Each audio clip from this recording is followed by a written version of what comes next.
Hi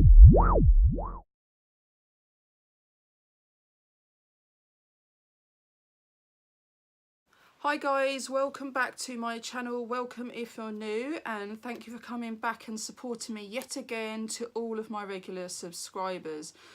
So today's video is a little bit different. It's not something I'd been planning. It's kind of last minute and I'm late to the party, guys, but I am going to attempt to read 19 books in 2019.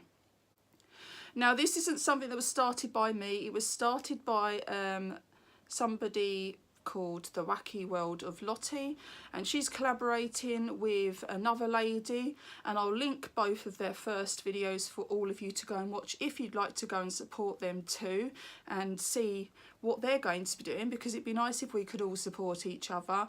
And I personally like to see how everybody's doing when I'm watching a specific sort of collaborating video. I like to kind of see what everyone else has chosen to do because it varies. So yeah, that'll be interesting. So yeah, that's interesting. I've watched the other ladies' videos already and I hope you will too. So as I said, I'm late to the party. I saw this video and I liked the idea, but I wasn't entirely sure I'd have enough books. I also review books, so it was a concern perhaps to a degree that maybe I might not have the time, but I've been reading a lot recently, so I was quite excited by the prospect, but unsure if I had enough books to do it and fill the categories. So yesterday, my partner Daniel actually managed to bring my books down from the loft. I had a few boxes of books to go through, and we counted all of the books. And I was quite surprised at the amount I have, although I did actually think it was probably going to be more than it actually was. So, you know, I was quite pleased by that. But there's a lot of books that I haven't read. So once I sat down with them and realised just how many I had, I then wondered, I became curious if I would have enough books perhaps to cover each category of this challenge. So I contacted the lady that started this challenge and asked if she'd mind, even though that I'm a little bit late, if I could join in with the other two ladies, and she said that that was absolutely fine. So here I am. So like I say, the idea is to read 19 books in 2019, but there is 19 kind of questions that you have to answer, and you have to select the 19 books depending on what you've got in your collection that matches with these said questions. So I will work through these questions and tell you which ones I've picked. And then as I actually complete a book throughout the year of 2019, I will come back and give you what's called a book date. Lottie has decided to call it a book date instead of an update, so I will tell you when I finish the book and what I thought of it. So because it's mid-January already, I have started a book already. I started reading it last night as fast as I spoke to Lottie, because obviously I'm a little bit behind them. So let's get on with things. So as I say, there's 19 questions. I'm just going to work my way through the list and show you what I've got. Oh, actually, before I get into this, one thing I will say is I do have a big variety of new and secondhand books, so the quality of my books is quite different and quite varied. Some of them are quite awful because they've been in loft and discoloured and all sorts, but not to worry, these things happen. As you will have seen right at the very beginning, I've put a warning in because of swearing. I did actually mention in my introduction video, which if you haven't already seen, I will link it for you so you can go ahead and watch it, but I did mention that there's quite a chance that I'll swear in some of my videos. This is one of them videos, hence the reason why there's a warning. I've decided what I will do is, if when I'm editing the video I feel that there's swearing throughout my video, I will just put a warning at the beginning of my video, because people may have come across from my family channel, then it gives them the chance to switch off if they're not keen on watching. But if you are, then continue. This video does contain swearing.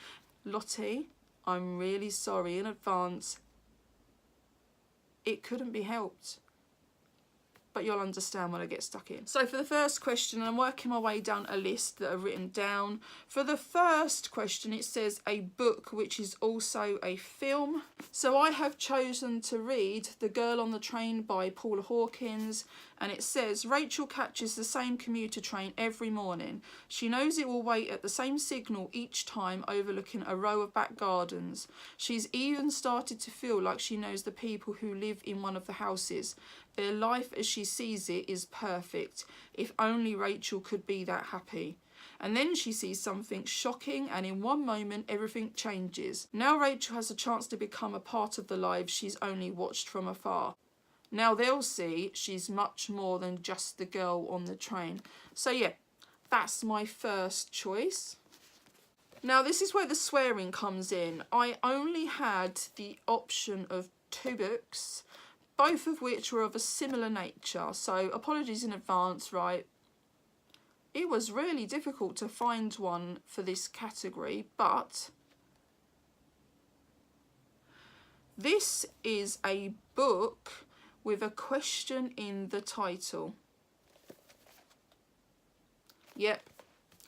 It is Do Ants Have Arseholes and 101 Other Bloody Ridiculous Questions by John Butler and Bruno Vincent.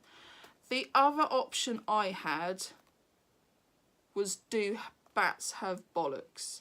So I'm really sorry guys, but I had the choice of 2 books and we've gone with Ants Having Arseholes. So it says, how easy is it to fall off a log? Where is the middle of nowhere? Do we really have no bananas? The readers of Old Git magazine are a batty, befuddled, potty-mouthed bunch who seem to spend a significant chunk of their spare time corresponding with the publication's popular letters page. Do Ants Have Arseholes is a very funny, very silly collection of questions and answers taken from this column, none of which has any basis whatsoever in fact. A must for all those who relish a heady mixture of shaggy dog stories, toilet humour and utter lack of insight. So yeah, I am quite looking forward to reading what's in here, because who knows, it's a bit of an odd one, but there you go. So book number 3 needed to be a book that had love in the title, so I have gone with this book. This is The One We Fell in Love With by Paige Toon, and it says, Phoebe is caught between a rock and a hard place. Settle down and get married, or return to the French Alps to pursue her passion. Eliza is in love with someone who is no longer hers. In fact, he probably never was, and her dream of becoming a successful musician seems to be vanishing before her eyes. Rose is out of a job and out of a boyfriend. To make matters worse, she's been forced to move back in with her mother. But these very different girls have one thing in common. Angus, the one they fell in love with. So yeah, that sounds like a really good read. Okay, so the next book needed to be a book featuring a detective. I only had 2 that you could kind of choose for this category, and I've chosen to go with this one. This is an Agatha Raisin book called His and Hers, and it's by MC Beaton. And it says, Agatha has fallen in love again. This time it's the local gardener George Marston she has her eye on, but competition for his attention abounds. With shameless determination, Agatha will do anything to get her man, including footing the bill for a charity ball in town just for the chance to dance with him. But when George is a no-show, Agatha goes looking for him and finds he has been murdered. Agatha plunges into an investigation and discovers that George had quite a complicated love life, and if Agatha now can't have George, at least she can have the satisfaction of confronting those women who have, and finding a murderer in the process. So yeah, I'm quite intrigued by this one. Number 5 is a book that's been on your bookshelf forever, and I've gone with this book. This has been in my collection for I don't know how long. It is Madeline by Kate McCann, and it says on the back, the decision to publish this book has been very difficult and taken with heavy hearts. My reason for writing it is simple, to give an account of the truth. Writing this memoir has entitled recording some very personal, intimate and emotional aspects of our lives. Sharing these with strangers does not come easily to me, but if I hadn't done so, I would not have felt the book gave as full a picture as it is possible for me to give. As with every action we have taken over the last 5 years, it ultimately boils down to whether what we are doing could help us to find Madeleine. When the answer to that question is yes, or even possibly, our family can cope with anything. Nothing is more important to us than finding our little girl. So this is a story that's been all over the press for, well, ever since she went missing, and it's been years now. I can't quite think how many years it's been. But this book, it seems that this was written 5 years after she first went missing. So that should give you some insight as to how long I've had this book. Right, so number 6 is a children's book, and I have found this book that I don't even remember picking up. It's this one. It is a Terry Pratchett book, and it is Miss Felicity's Beadle's The World of Pooh. Quite simply, The World of Pooh. And it says, where's it got the blurb?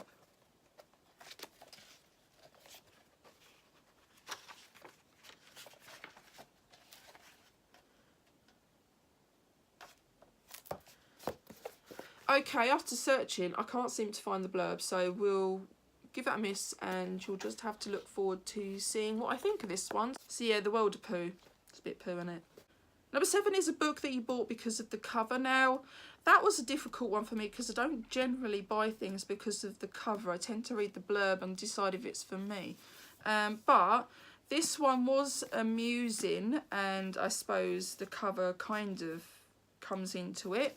So this one is the one I've started reading. I started reading it as soon as I decided to do this challenge, so that I actually got some done, which is why you can see a bookmark in it. This is Why Mummy Swears by Jill Sims, and it says, the first day of the holidays, I suppose it could have been worse, I brightly announced that perhaps it might be a lovely idea to go to a stately home and learn about some history. As soon as we got there, I remembered why I don't use the flipping National Trust membership, because National Trust properties are full of very precious and breakable items, and very precious and breakable items don't really mix with children, especially not small boys.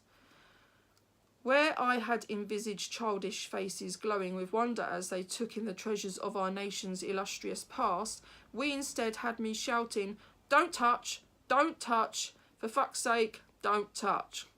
while stoutly shod pensioners tutted disapprovingly and drafted angry letters to the Daily Mail in their heads.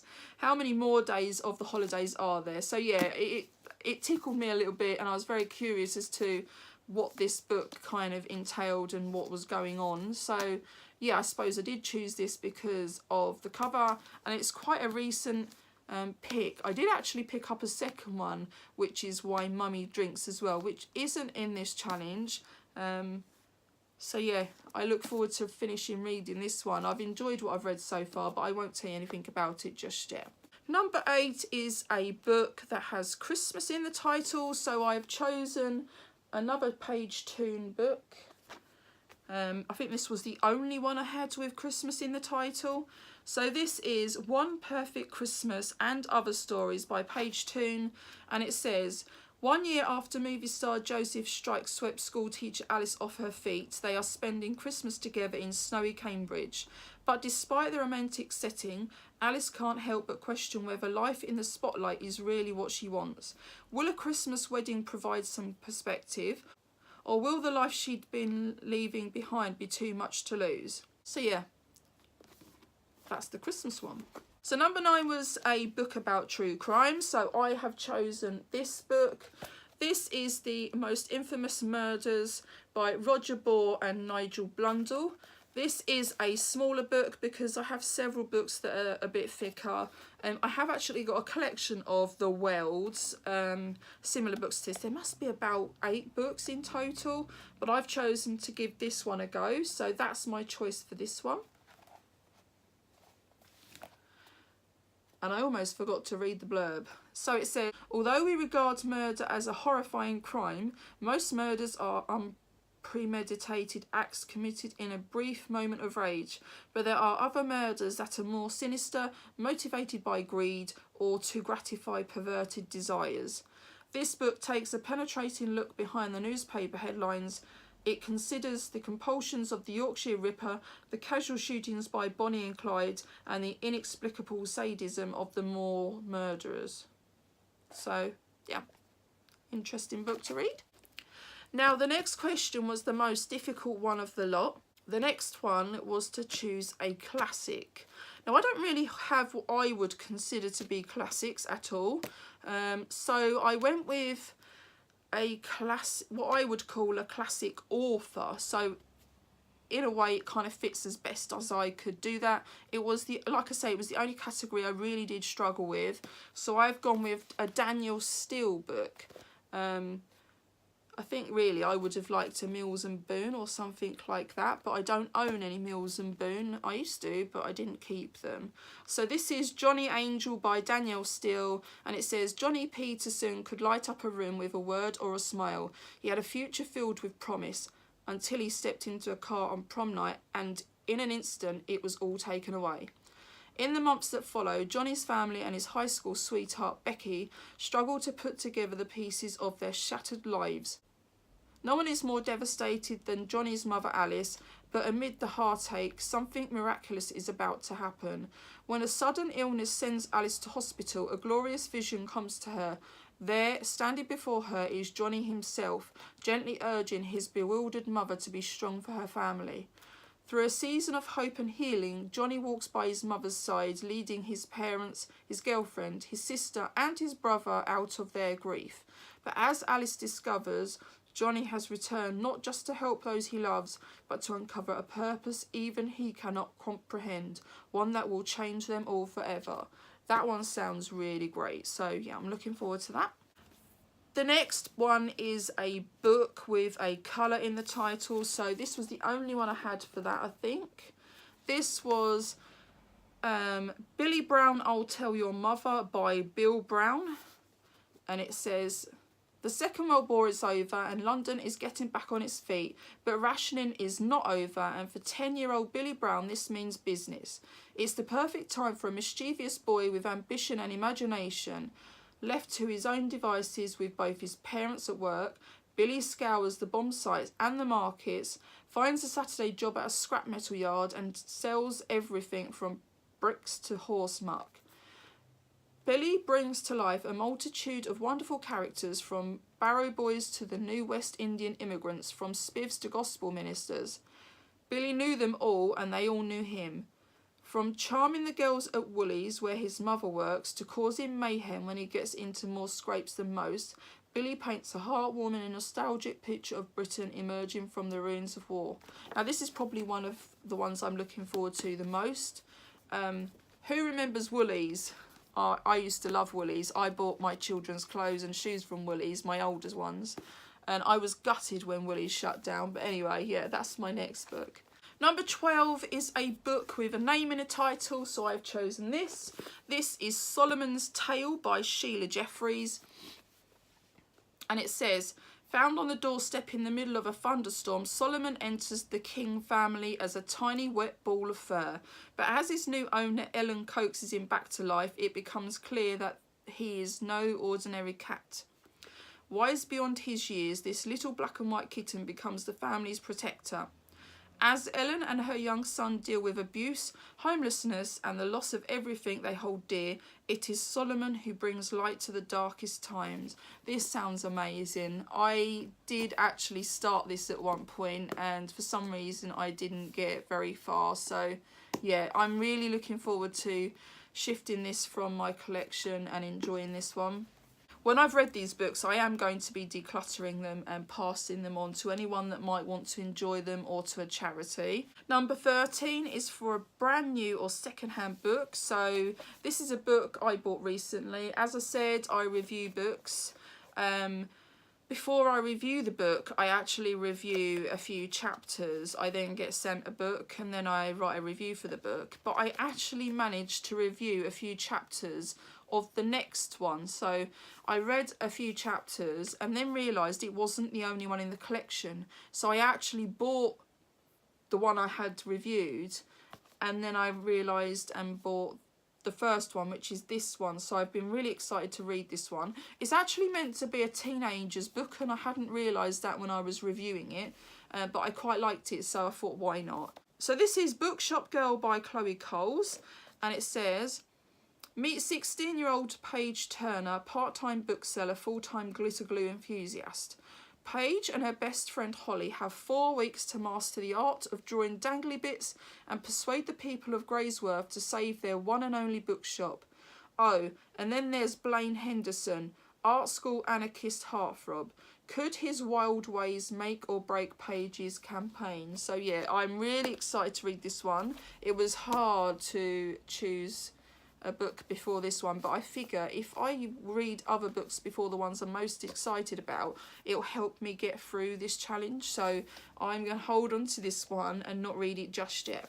Number 14 is for a book that somebody was giving away. So this was actually a book that my partner Daniel had just finished reading, so I guess in a sense he would have been giving it away if I didn't want to read it, and it's something we've both been following, so I was quite keen to read it anyway. So yeah, he would have been giving this away if I hadn't chosen to read this. So this is Surviving Execution by Ian Woods. Now I'm so excited to read this book. And it says, imagine being condemned to death for murder when even the prosecutors admit that you didn't actually kill anyone. This is what happened to Richard Glossop, a death row inmate who was convicted largely on the testimony of the self-confessed killer of motel owner Barry Van Treese. Despite this shocking turn of events, the state of Oklahoma is still intent on executing him, raising international outcry and controversy. Ian Woods, a reporter for Sky News in the UK, came across the case one quiet afternoon and has tirelessly campaigned ever since to bring the injustices Glossop has faced to the world's attention. He has even served as an invited witness to Glossop's 3 scheduled executions, all of which were stayed at the last possible moment. This is the gripping true story of the case and their turbulent friendship, written by a man with unparalleled first-hand knowledge and access. A tense mix of Dead Man Walking and Making a Murderer, Surviving Execution combines the very best in true crime writing with a searching exploration of most barbaric punishment. Yeah, we have been following this story and I am really keen to read this one, so this is a great choice. Number 15 needs to be a sequel to a book you've already read. So I have chosen 50 Shades Darker by E.L. James. I've already read 50 Shades of Grey, so yeah, I'm keen to read this one anyway. So this says, daunted by the dark secrets of the tormented young entrepreneur Christian Grey, Anna Steele has broken off their relationship to start a career with a US publishing house. But desire for Grey still dominates her every waking thought, and when he proposes a new arrangement, she cannot resist. Soon she is learning more about the harrowing past of her damage-driven and demanding 50 Shades than she ever thought possible. But while Grey wrestles with his inner demons, Anna must make the most important decision of her life, a decision she can only make on her own. So yeah, that one sounds great, and I've had it for ages. As you can see, it's discoloured now. So yep, that's that one. So book number 16 needs to be a book that's been written by an actor or actress. So I have chosen this. She is absolutely hilarious. I love this woman. I love watching her on TV. This is Miranda Hart, and the book is called Is It Just Me? Now, as you can see, there's a bit of paper in here, which I'm going to kind of go off course a little bit before I kind of read the blurb. And I was welled up when I found this, because this is how long I've had this book in my collection. This is a list of baby names. Now, if you are familiar with my family and you have watched my family channel, you'll understand why this meant something to me when I found it. So I'm going to read through the list of names, and yeah. So it's a list of baby names that I've scribbled down. It is actually my handwriting, and there is these names: Rosie, Dolly, Marie, Archie, Albert, Harry, Amelia, Alice, Bethany, Ellie, Elliot, Finley, George, Lacey and Louis. So they are the names that I had scribbled down when I was trying to think of a name for my baby when I was pregnant with Elliot. And Elliot is 6 in June. So, I mean, apart from the end, because it's been sticking out, it looks fairly new. So yeah, that was quite special when I found that in there. Yeah, so the back says, so on the back it reads, of all the books on the shelf, just look what you've gone and picked up. Give yourself a round of applause, even if you're in public, I dare you. What a lovely moment that would be. I advocate that as much as adults galloping or people wandering into an optician to try on the most unflattering and amusing glasses for no good reason. It's what I call making your own fun, because you have to really, don't you? Let's face it, life does have a tendency to throw up difficulties. Yeah, this is going to be a great book. I'm convinced I'm going to really enjoy that one. Next up is a book with a one-word title, so I've gone with this one called Helpless. And this is written by Marianne Marsh with Tony Maguire. And all it says on the back was, I was 7 when I first met him, that man, the one who called me his little lady. It says on the front, the true story of a neglected girl betrayal and exploited by the neighbour she trusted. So that's quite intriguing. I know this wouldn't be a lot of people's sort of choice. But yeah, that's that one. Okay, so book number 18 is a book that has more than 500 pages. And if I flick through, there is 584 in this one. So yeah, we're going with The Book Thief, which is written by Marcus Zusak. Z-U-S-A-K. Please tell me how to pronounce it. I have absolutely no idea. So this is the tale of the book thief as narrated by Deaf. And when Deaf tells a story, you really have to listen. It's just a small story, really, about, amongst other things, a girl, an accordionist, some fanatical Germans, a Jewish fist fighter, and quite a lot of thievery. Extraordinary, resonant and relevant, beautiful and angry is what it says on the back of that one. Okay, and last but not least, this is so sentimental to me. It really means a lot. And this has been put in because I've kept it now for 2 years in its wrapper and struggled to want to take it out of the wrapper, never mind reading it, because of what it means to me. And I think this is going to be a good way to really enjoy this book. So for any of you that won't have known, if you haven't come across from my family channel, I lost my mother-in-law 2 years ago, and she's very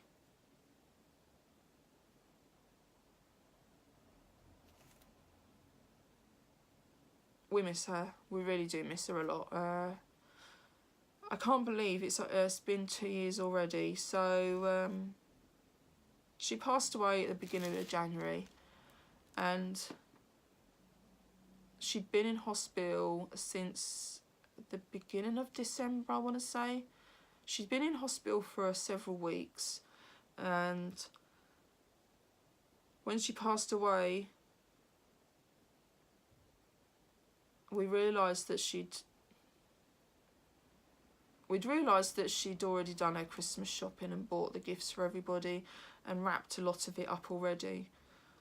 So when my partner and his sister were ready, everybody had the gifts that she'd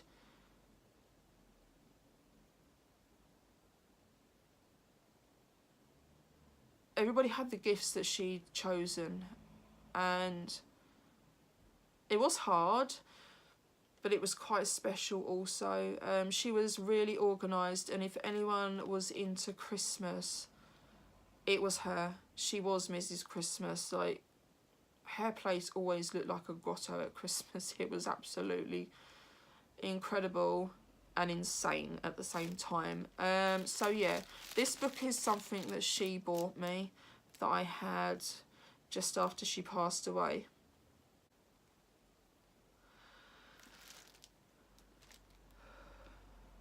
I'm excited for this, but also a little bit. There's always that sentimental attachment where, for me, if someone's done something like that for you that means a lot, you struggle to want to use it, because then it becomes used and it's not going to be with you forever, which is really sad. But I know I need to get past that. So this final book, which is a book chosen for me by somebody else, is the autobiography Recipe for Life by Mary Berry. I like watching the Bake Off, and she knew that. It says, from the moment she came into the world 2 weeks early, throwing her parents' lives into disarray, Mary has gracefully but firmly done things her way. A love affair with cookery in her teens became a full-time career as one of our most prolific and best-loved cookery writers, and at nearly 80, she is a TV sensation on the Great British Bake Off. But as a working mother at the heart of a busy household, Mary was also a woman ahead of her time, attempting to do and have it all. Hers is a life lived to the full, with its share of tragedy and joy. Above all, it is the inspiring story of a delightfully traditional but thoroughly modern woman. So yeah, that is my final book. So guys, that concludes the books that I will be attempting to read in 2019. Please do wish me luck. I'm very keen. So yeah, I will link the other two ladies' videos so you can see what books they will be reading too. I think they will be doing book dates. I'm going to do a book date, which, like I said, is just an update on where I am. So each time I finish a book, I shall do a book date and kind of let you know what I think of the book. Yeah, hopefully it won't be long before you get your first book date, guys. So if you enjoyed this video, please do give me a big thumbs up. Please subscribe to my channel if you haven't already. And if you hit that bell button, you will know every time I upload a video. Thank you all for watching, guys. Take care, and I'll see you all in my next video. Goodbye.